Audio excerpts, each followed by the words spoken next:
We're getting ready to go live on the air. Just hang in there. If you've just joined us on Facebook Live, we are waiting for the radio station timing, which is 3:05. So just hang in there for a second. You're going to learn a lot today, I think.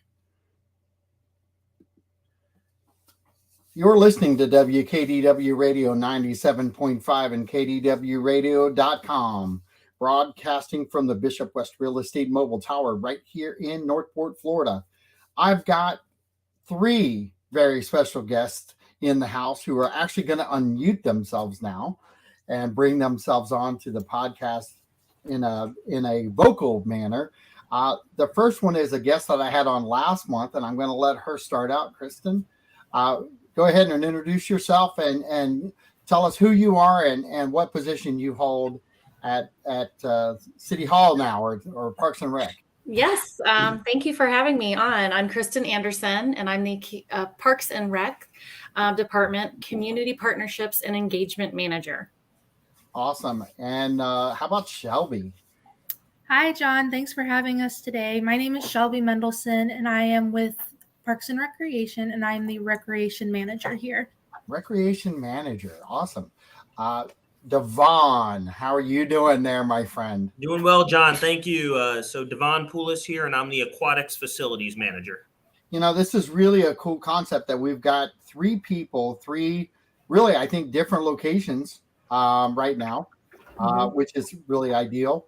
If you're listening on the radio, you can join us on Facebook at REALTALK 97.5. If you type that in, this video will come up. You'll be able to share it, get this information out to loved ones. If you're listening on the radio, we love the fact that you're on the radio. And, you know, if you have questions or thoughts or you want a question answered, you can text me at 941-391-4663. I'm more than willing to take that text and answer, put it out there to staff and let them answer the question, because we're now dealing with the professionals of Parks and Rec. And the good news is this is exactly where you come to get really solid answers directly from them, so they can, you know, kind of put fires out that are out there or just add in information that the public needs to know.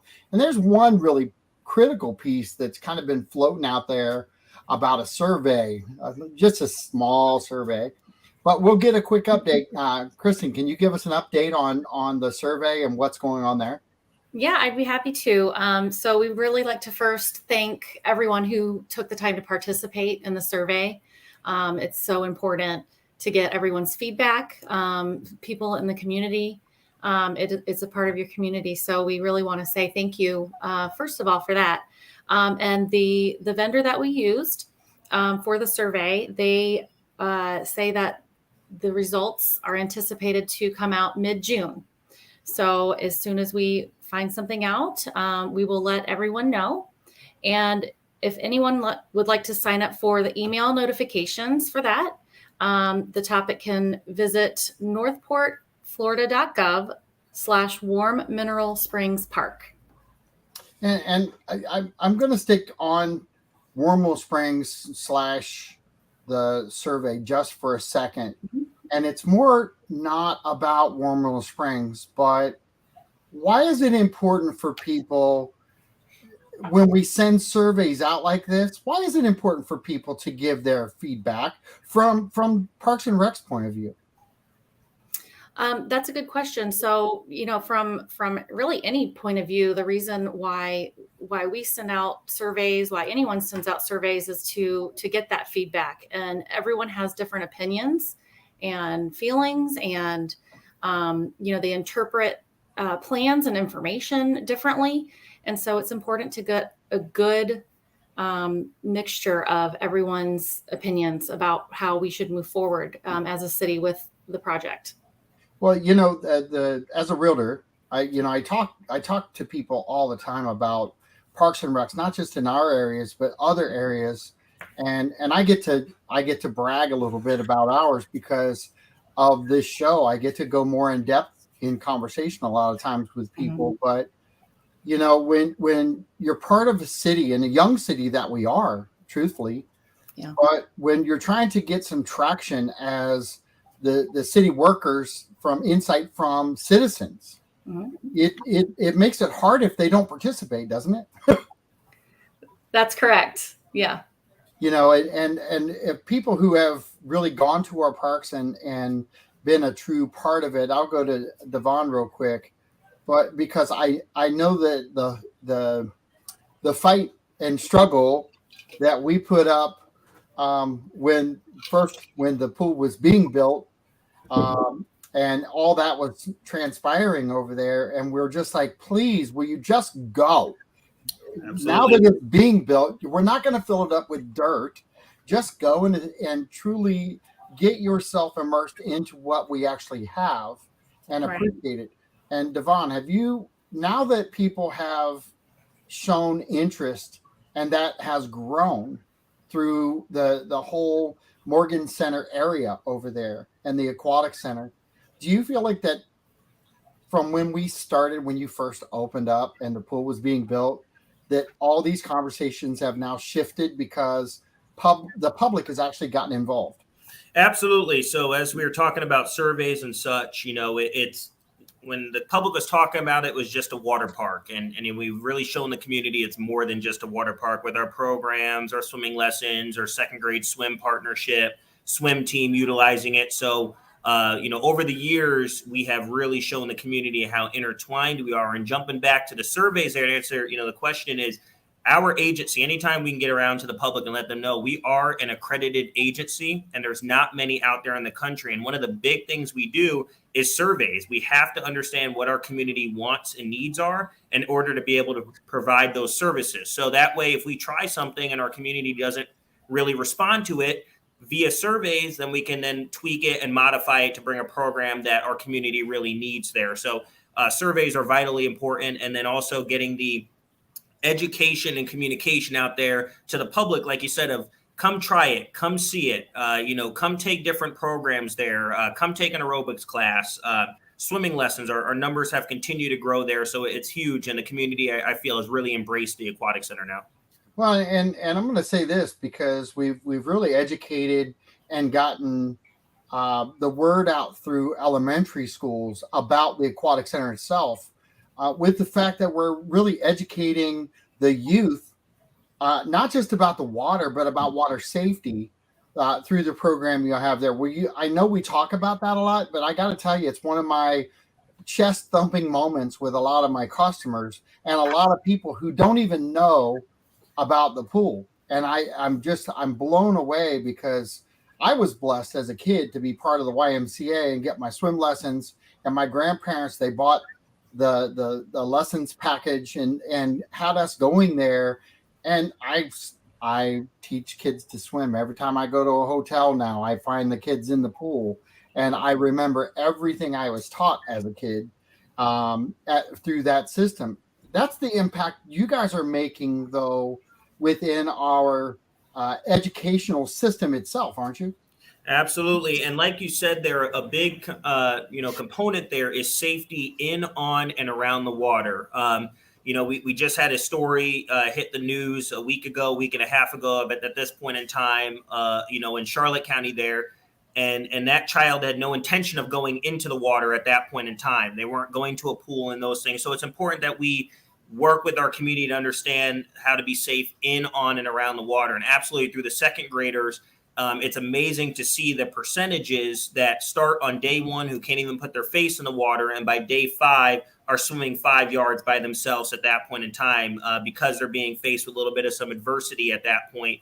And they're having somebody there who's a champion. Like I tell all my parents before we teach a swim class is, don't teach your kids how you learned how to swim, because probably it was thrown into the water or things like that from we hear from people. And that scares people. We have adults that come here in their 70s who still remember that way. So, every child develops differently at that point in time. Work with your child at that point, and kids will come around at that point. It's an amazing thing to see. I think you said something there that is kind of a cool thing. When you actually have that mindset that you want to take the fear out of the teaching, but keep kind of like the tactical awareness of what water can do if you're not paying attention. Correct. That's really what you're trying to do. You're trying to be subtle about the teaching and get them to get comfortable, and yet be aware of their surroundings. And I'm going to apply that to what my dad taught me a long time ago. When I was about 18, I went into my first bar and he retaught me how to go into something like that. And it's very similar to swimming, because he said that you always look for your exit. You always look to be safe.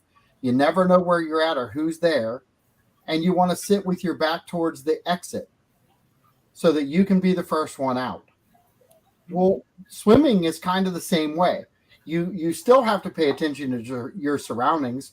We have to kind of teach it's okay to go in, but you need to be aware of what's happening around you or what danger you might get yourself into if you're too overconfident. And I, it's kind of, I know it's a stretch to go into the bar scene, but we're just teaching everybody everything today. So, but it is a safety factor, all the way across the board. Shelby, I want to get with you just a second. This is your first time on the show, and I appreciate you being part of it. As a manager in Parks and Rec, what's your focus? What's your job? Yeah, absolutely. So I oversee all recreation. So over here in recreation, we have lots of programs and lots of events that take place throughout every month of the year. We are go, go, go. Right now, we are actually in summer camp. So we have lots of kids in both of our facilities. We love having them here, creating those experiences, enriching their lives throughout the summer. Something that we have coming up that I am primarily focused on right now is Freedom Festival. So Freedom Festival is going to be on July 4th at Cool Today Park. This is a real big passion of mine simply because I love the 4th of July. So this is a big event for me. It's one of my favorite events that we do as a city together. The event's going to take place from 5 to about 9:30 p.m. And it's concluded with a fireworks show. We have Tim Sharon Band that's going to be at the Freedom Festival this year as our main stage performer. We're going to have a DJ out on the event lawn with tons of bounce houses and kid attractions. And then we will also have an opening ceremony with the national anthem singers and several of our commission members in attendance at that time. So yeah, definitely looking forward to that event.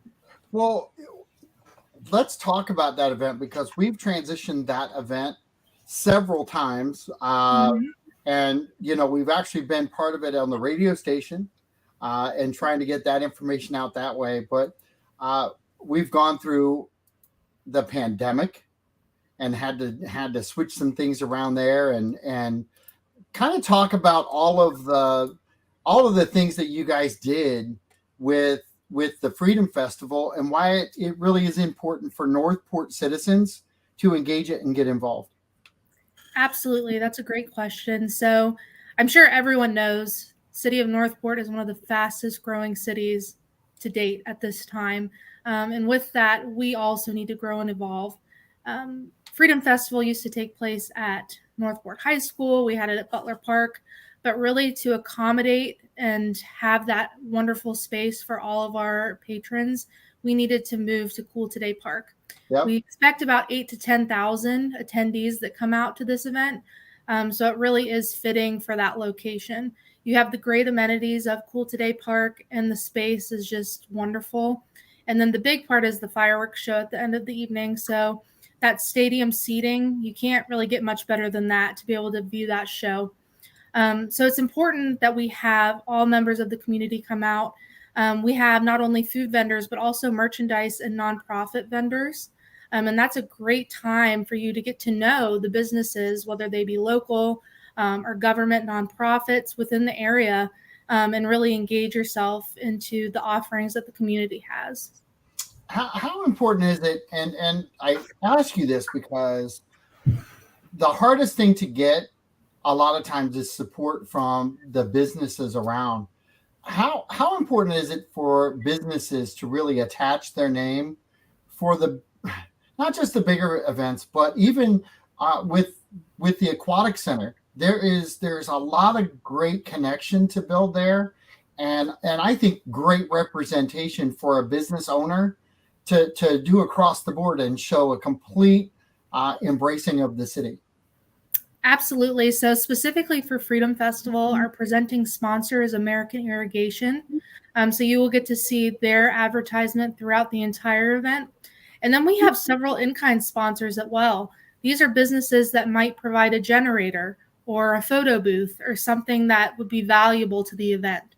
And this is also just a really great way to get your business name out there. Kristen is the perfect person to take in all of those sponsorships. She does a wonderful job with that.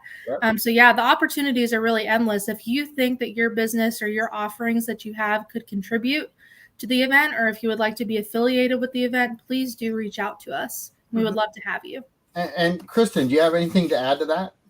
No, Shelby said it so well. There's a lot of opportunity, not just with Freedom Fest, but with several events. And we do have the mural at the Aquatic Center. That's an opportunity for sponsorship. And we do have some new opportunities coming up for sponsorship, including our new disc golf course. So I am available if anyone has any questions or would like to sponsor anything. I'm here for you.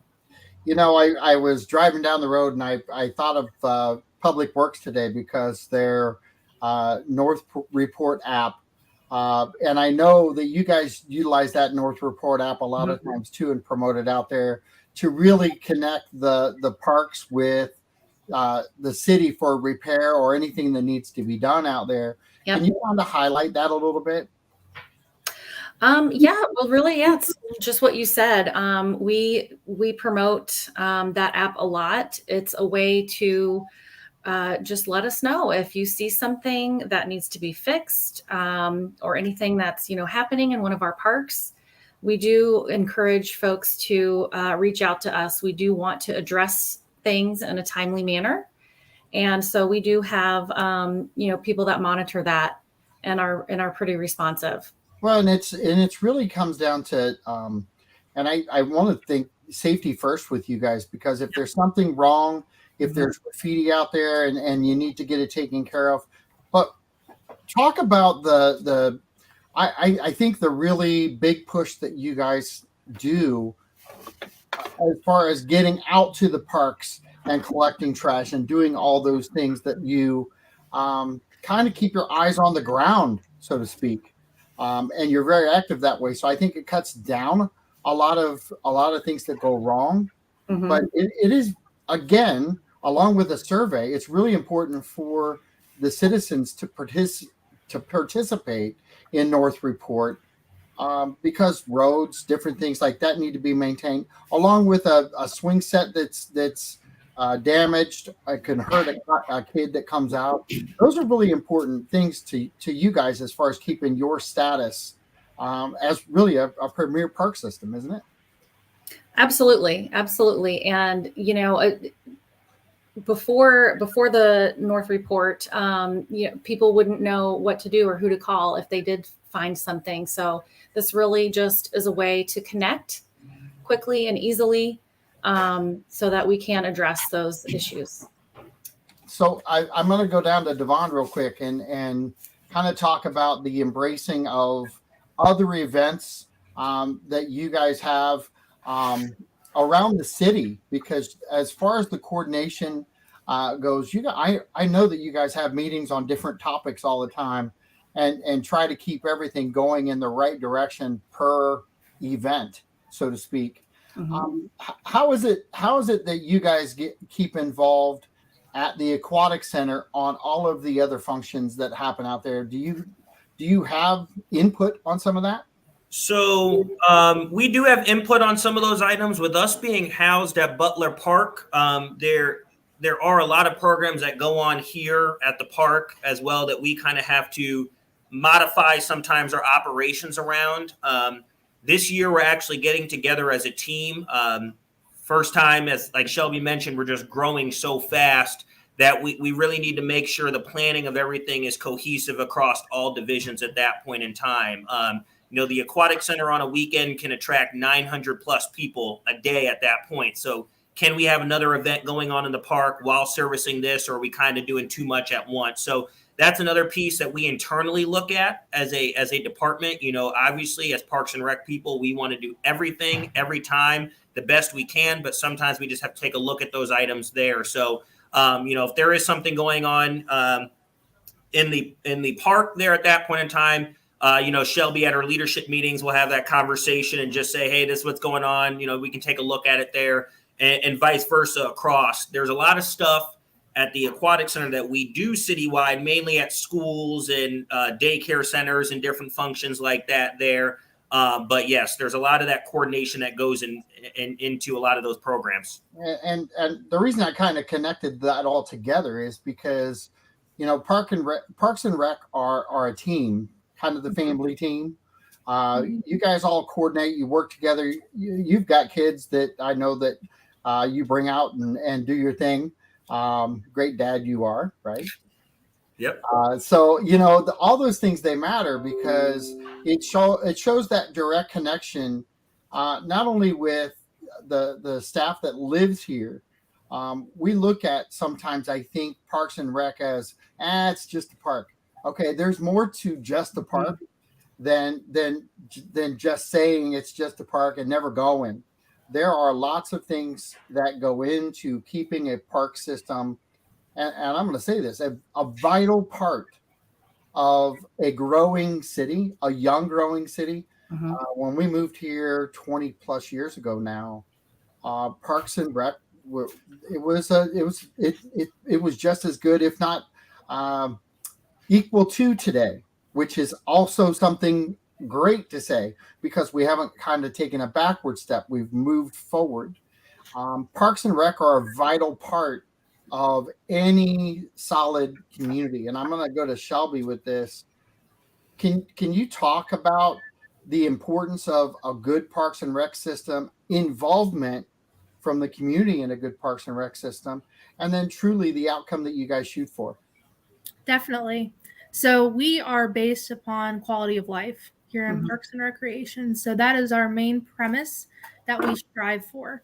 Like you mentioned, having all of these residents here, families, any demographic that we have, we want to cater to. So it's very important that we involve and we are inclusive to anyone. We look at each program and event we do across the department to make sure that we are inclusive.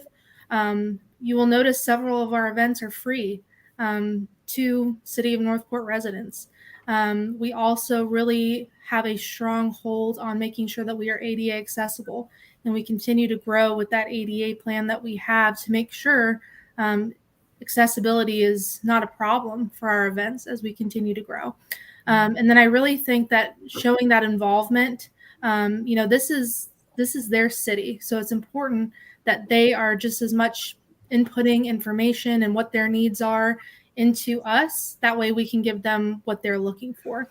We have several surveys, as Devon mentioned, and we do different initiatives such as trends analysis to see sort of what is needed, across from locally to statewide of what people are looking for from Parks and Rec. And that's very important to us. And then we always, at the end of our programs and events, evaluate them. What went well? What can we do better? How are our park services? How are our facilities doing? And just striving for that excellence. We are an accredited agency, so about only 200 other agencies have the CAPRA accreditation. So we take that very seriously in all of our planning and execution, and we want to make sure that we give the best opportunities to our community for sure. Well, and I like all of that. It's kind of that overview of the importance of the park system wrapped into why you guys care so much.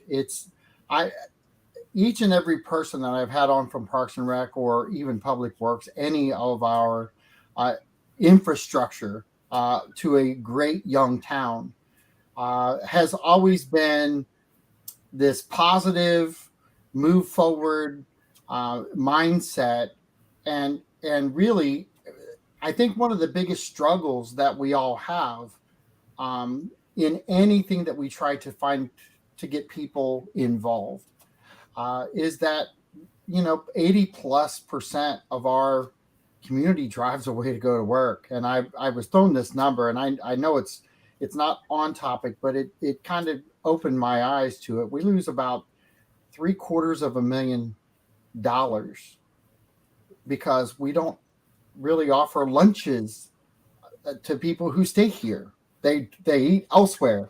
When you take $750,000 out of the economy for a restaurant owner, you kind of sit there and go, wait a minute. Well, but it's a true statement, because 80% of our people leave to go away, and the struggle's real. Yeah. And I say that because even with Parks and Rec, the involvement that people have are, let's get my kid and go. They're not thinking about the survey. They're not thinking about all those things. And I think sometimes, just sometimes, they take the parks for granted because they're there and they are pristine and they are taken care of.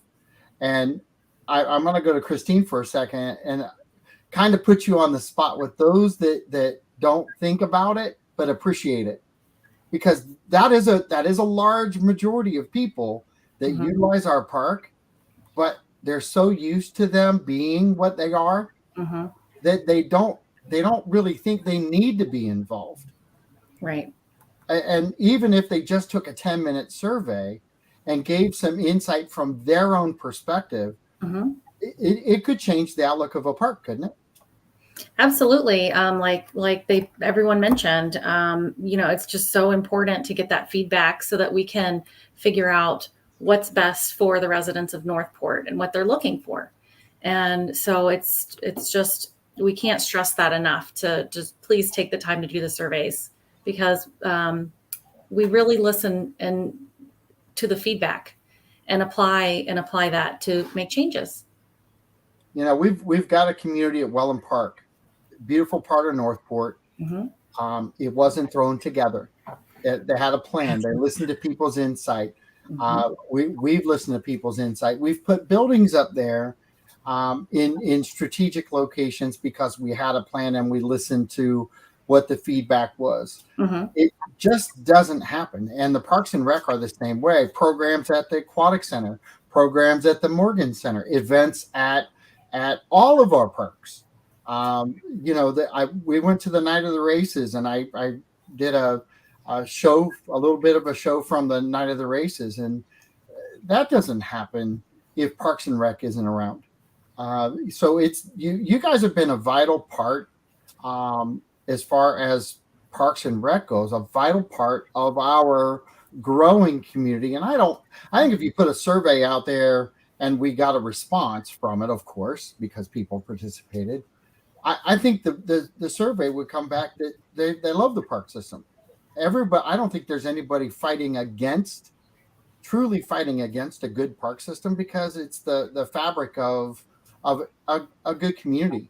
And I'm so appreciative when I talked about our park system and the aquatic center together, because I know the conversations that Devon and I and other staff members had with a small group, really a small group of citizens that were just throwing their hands in the air and just saying certain things. And I remember the confronting of that information, and you confront that information with the positive side of things. And that's how you do it. And the shows that Devon and I have had, where we get to talk about kids being a valuable part of our community, that's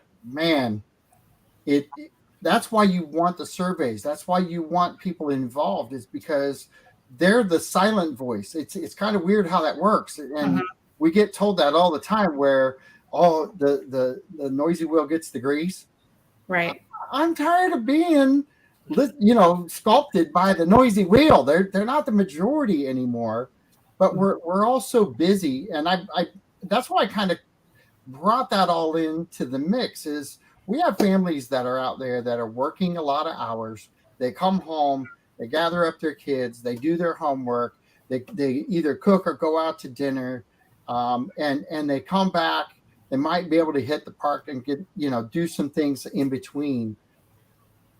but we need to have that conversation with them, that your input can make a huge difference, and no input can make a bigger impact, because you may not get what you want out of your park system. And Correct. It's amazing to me. Kristen, you want to add anything to that? No, I was just in agreement with you. I mean, it's so important. And we do, have some captive audiences of those, busy families like you talked about. A number of them are, I think, using our summer camp right now, which is in week 2 and going strong and pretty full. Right, Shelby? That's right. Yeah. So, so that's definitely, an opportunity. We hang information up for folks as they come in and out. And yeah. I'm going to go to Shelby real quick, because what would our working class, and I say that because 80% go away, what would our working class feel if we didn't have the summer camp? That is a great question. I don't know if it's ever been asked to me that way. I think we realized it when the pandemic hit and got taken away, and people were up and they were throwing their hands in the air. Well, okay, you're providing this service, and it's amazing what you guys are doing, by the way. Yeah. And you're making a huge impact on these kids. Those same parents should be involved in every survey that goes out for Parks and Rec.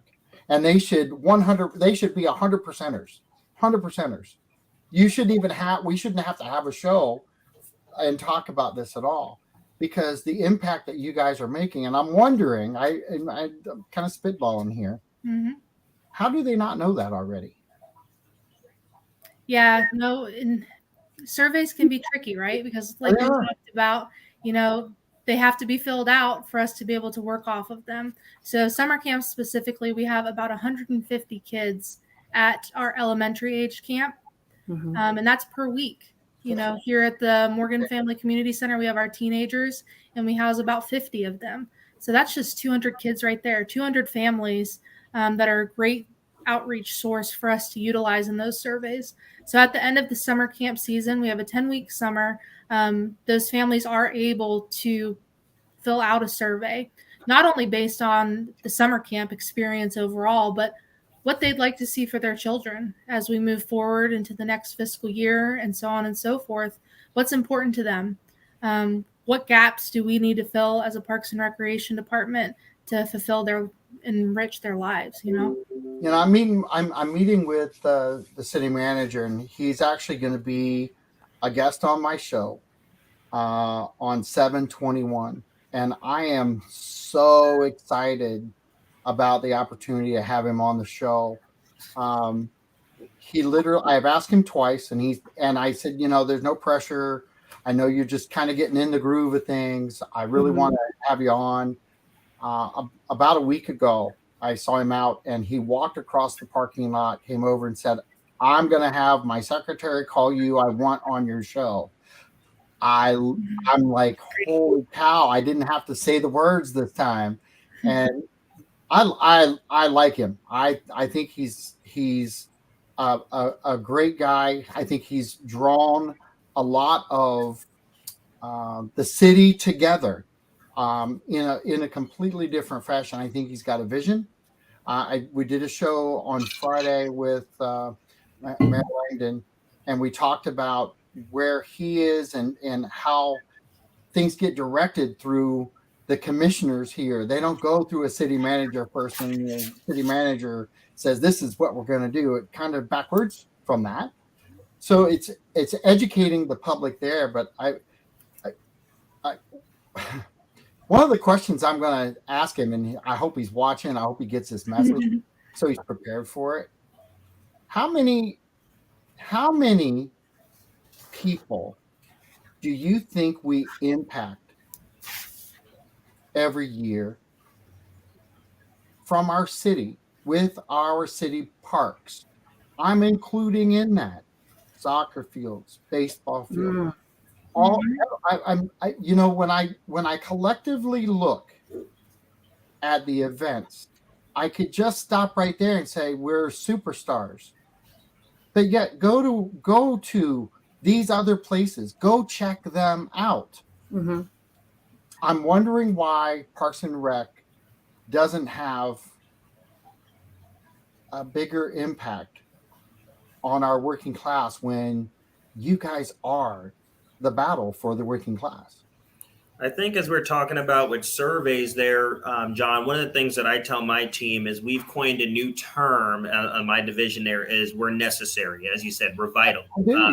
Absolutely at that point in time. And one of the things that we've kind of as Parks and Rec across the country is, are we essential? Are we there? Well, when you say the word essential, you automatically think cops, firefighters, nurses, doctors. No, we're not essential. We're necessary for the community to thrive there. And it's important to get those items out. And we, through all of our events, programs, our facilities, last year, the Aquatic Center had over 94,000 people through the doors. Through all these items there, we're getting that out. And I think we're getting a stronger force behind us. But every year, and you've seen this, especially through your profession, we're getting a whole new. So as soon as we educate that group, we got a whole new group coming in. So it's going to kind of be an ebb and a flow as we move through this. But I think collectively, after moving through COVID, people realized, wow, it's refreshing to be able to go to one of the many city parks and, go out and enjoy a slide without having caution tape because it's closed at that point in time. Or it's great to go out to the Aquatic Center and not have a capacity restriction at that point in time. But, I think the community is definitely getting behind that there. And as we talk about, people filling out surveys and giving us feedback, this year in specific at the Aquatic Center, we added some programming, our Beat the Heat Sunset Swim with 3 Fridays. We're open till 10 o'clock. I'm a very data-driven number person at that point in time. If the commission asks how many people showed up between 7 and 10, and, we say 20, at that point, I'm going to get the questions as, is this the right program that we should be doing? So we hope that the community comes out to these programs because that's what my job is to do. My job is to present that information as a manager to the assistant director, who then can present that up. And then the city manager is ultimately responsible for submitting all of our ideas to the commission to get the approval, yes or no. And our job is to give them the most accurate information possible. We take our emotions out of it, our feelings out of it. It's accurate information so they can make a decision in the best interest of the city residents at that point in time. And I think collectively as a department, we do a phenomenal job of making sure that we're really listening to what the community needs at that point in time and working that into our budgets. So I got to say something to you because I've said it to you before. I remember way back when you were on the show first, and the growth in who you are is so fun to watch. Thank you. And you couldn't have done that without great leadership around you and a great organization around you. And I say that not to boost you completely out of your chair, because I would do that for you. Exactly. Okay? Because that answer you just gave you just rock started right there. Yeah. Seriously. And I think you could have done that 3 years ago, but it would not have been presented the same way you just did. And people need to understand that passion, that answer you just gave was from everyone at Parks and Rec. Absolutely. Because I haven't met anybody yet that didn't feel the same way you just exhibited. I'm going to go over to Shelby. So I I love you, Devon. You know that. So, not many guys say that to each other on the air, but thank you, John. So, Shelby, can you follow up with that and kind of add your 2 cents in as the manager side of things and the importance of where we stand with drawing people together and being a community with unity? Absolutely. So, we've had a rough couple of years over here, from COVID to Hurricane Ian. But there has not been one thing that we have not been able to overcome. So recreation specifically did not shut down one day during COVID. This facility and both facilities, for that matter, were completely operational. So that was a really big thing. We realized that people needed to have this safe haven to come to, during those difficult times. And just seeing the community come together, not only just within our department, everyone coming together after Hurricane Ian, to rebuild what we had worked so hard to put out for the community, but to see everyone come in and so quickly turn this city the right side up again was just astonishing to me that it could happen that quickly. Parks and Recreation, we aren't just a gym or we aren't just a pool. There's so much more to this department.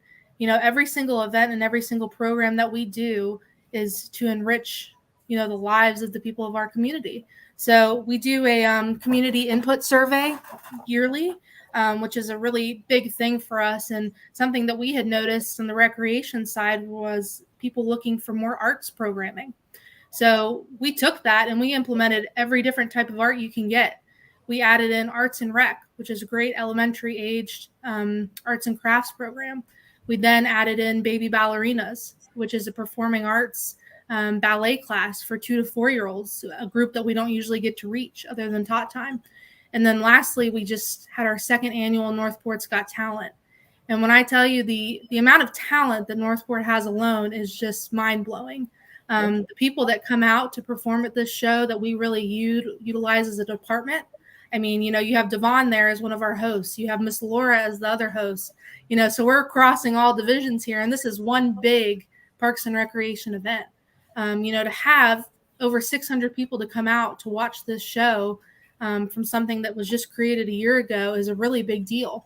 And it's a whole different demographic of people that we're reaching. So going back to those surveys, they really matter, and where this department is going is just unbelievable. The things that we've accomplished and the things that we want to accomplish, as a young city that we are, I mean, the opportunities are just endless at that point. Fantastic. Great answer. Kristen, being in your new position now, yes. What have you drawn in your last few weeks here, being in your new position, as a way to explain what Parks and Rec is now that you're in a different position? That's a good question. I have been greeted by every single staff that I've come across with, it's just been warm and kind. Everyone is very professional, very hardworking, and very passionate about what they do. And it's really contagious. So, aside from just trying to get ramped up here, it's like I said, it's contagious, and there's a lot of good people here that are working so hard for the city of Northport. I'm kind of blessed in two regards. I get to do this show. I get to meet a lot of cool people. I did my first MC of my almost 60 years now for the care organization for human trafficking at their expo last year. And it was, I was nervous. I was a nervous wreck. And I do radio, I do Facebook Lives all over the place, and to be able to give back, and I always call it paying it forward. Every time I talk to you guys, you're always paying forward. No matter how you look at it, it's like we got this event, we're doing this event, and everybody's involved, and we're just paying it forward, and we're just wanting people involved. Mm-hmm. If people were looking to volunteer, what I did this the other day over at Awaken for their food pantry, and my video got over 300, almost 400 viewings in one day. And I'm like, I'm talking about a food pantry that I've been talking about for about 4 years, and yet it's got 400 video or viewings. It's got traction. And then I talk to the volunteers, and they act like you guys. They do. They act like you guys. And I did ask a simple question: are you having a good time volunteering? And they were overjoyed. Kristen, if people wanted to truly just volunteer, are they like in the family pretty quick? I would say so. Yeah. As someone who is not a volunteer, I can tell you that it is a family feeling around here. And I would just assume that the volunteers are being treated equally as, as great. So I'll slide down to Devon. You have volunteers at the Aquatic Center? We do. So our numbers kind of dropped off a little bit after COVID as we're kind of ramping back up, but absolutely. So we utilize our volunteers as swim aides. So in the state of Florida, you have to be a certified swim instructor to be instructing the class, but they can help out in the water and such like that there. But our volunteers are, once again, a critical portion of what we do. As Shelby was talking about all the events and everything, we're only a department across all 3 divisions of 63 people all year round. Now, yes, we have seasonal employees, summer camp staff, things like that, but 63 people to pull off an event like Freedom Festival or Poinsettia Parade, you couldn't do it without having other people. It just would not happen there. So absolutely, volunteers are so critical there for that, and especially our swimming classes, as we continue to fill up for swimming lessons at that point. So that means there's an instructor in the water with 8 kids at that point in time. Sometimes, especially with those preschool classes, having somebody else there with you is really helpful. Fantastic. Shelby, you got anything to add? Yeah. So one of our big events that we do are the egg hunts each year. And one of our huge volunteers you actually just mentioned is Awaken Church. They come out, and when I tell you we could not do that event without them, we could not do it without them. And boy, do we love to have them. The joy that they bring to us and the kids. And just like you mentioned, John, they're very jovial. They're part of the team because as Parks and Rec, we got to keep it light. We got to keep it fun because we work super hard. And those event setups, those are no joke. So we are so thankful to have volunteers just like Awaken. Even if you're an individual, you don't have to be part of a group. We are always willing and welcoming to our volunteers and love to have them out. What number would they call, Kristen, if they wanted to volunteer and get started in the process? Yeah, it's actually the same number that you have listed on your scrolling banner there. But also you can visit the website, northportflorida.gov/residents/volunteer. There are several opportunities there. And we look forward to working with anyone that signs up.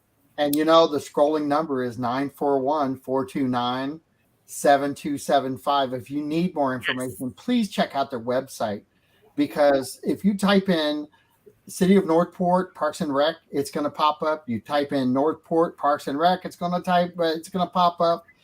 Understand that there's so much information. Their calendar's up to date. If you have any questions based off of what you read there, they're more than willing to answer it. Show up at the Morgan Center, get a tour, find out what that's all about. The gym and different things there. I know we're still working on the roof, but do we have a date on that yet? So unfortunately, we do not have a date on the roof. It's sort of one of those things where we're in with FEMA, and in order to get that gym floor put in, we have to have the roof. That way it can be put in that controlled climate environment. It's super important. So I tell you, when we get to reopen that gym, I think we're going to have a party, because and I'm going to be number 1 on the list because I am super excited for that day to come. I have a feeling when you open that gym, there ain't going to be enough room for a party. And that's okay. I cannot wait to have all of the kids and adult patrons back in that gym. It's a big piece of what we do here for Parks and Rec, and it includes some of our events and programs. So very much looking forward to that day. So let's go to some hot topics, because I was ahead of you. Let's go to some hot topics. We got about 7 minutes left, so I'm going to throw it back at you guys, and I guess I'll start out with Kristen and kind of go over the playbook and highlight anything you feel the need to highlight. Yeah, thank you. So for anyone that doesn't know, we come out with a playbook 2 times a year. And so this new one just came out, and it's for summer and fall. It has all of our opportunities to get involved in our parks and rec system, events, classes, and a little bit of information about each facility. It's just a really good piece that we put together, really just to let everyone know what is happening, what's going on. And that is on the website as well. Or you can go and pick up hard copies at any of our facilities. They're at City Hall, Morgan Center, Aquatic Center, and the Mullen. You know, how important is it to pick up that playbook, whether it's online or not, for things that you want to see, things that you want to see in the future? Yeah, because it is important to plan, isn't it? As you know, we talked briefly about the summer camp, but when you talk about the summer camp, you also have to talk about the importance of you better sign up and be the first one on the dime there. right.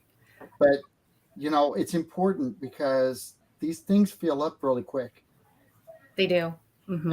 And I'm not trying to scare anybody or talk anybody out of anything, but knowing what's happening in your city and knowing that you can get this information for free online, or you can stop by the Chamber of Commerce, introduce yourself, the fantastic chamber we have, very exciting to be a part of.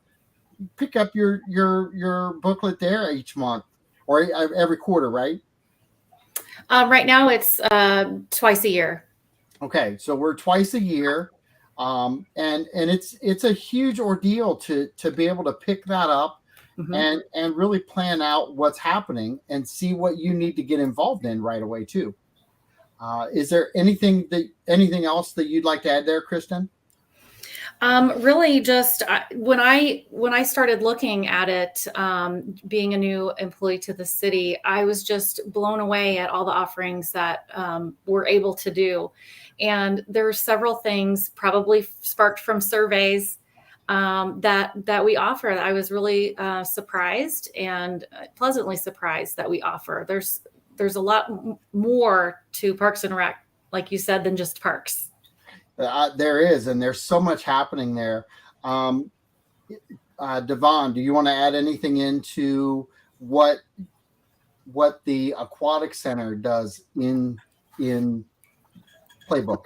Absolutely. So you can find a lot of our stuff sprinkled in amongst the special events and things like that there. A couple of them we wanted to talk about was the Beat the Heat Sunset Swim, which we already talked about. The Fridays, we're going to be open till 10 o'clock. That's inclusive of your admission for that day. So if you want to come in at 10, go back home, take a nap, come back in. We're open till 10 o'clock at that point. It's daily admission. And then on June 22nd, we also have our world's largest swim lesson. This is where pools across the world teach a swimming lesson that day. So we have two times, an 8 to 8:30 and an 8:30 to 9. Once again, it's a free program. Our goal there is we're going to teach a lesson, but then we're also going to send you off with some water safety education pieces there. Several programs running through. One of the big things as we talk about programs filling up is swimming lessons. Right now, we're actually booking into the August session. I did say the August session right now for swimming lessons at that point in time, but we have opened up our sessions all the way through October at this point. So please, get your kids signed up for swimming lessons or adults. We do talk about kids, but one little tidbit here is this year, and it's not something for us to be proud of, but it is something for us to be aware of, that Florida is actually number 4 in the country for unintentional drowning for 18 years and older. It's actually, we're losing more adults in Florida right now than we are actually losing kids. We're number 5 for children under the age of 18. So please come out. We do free swim evaluations to put you in the right class. And like I said, our classes are there to teach you swimming.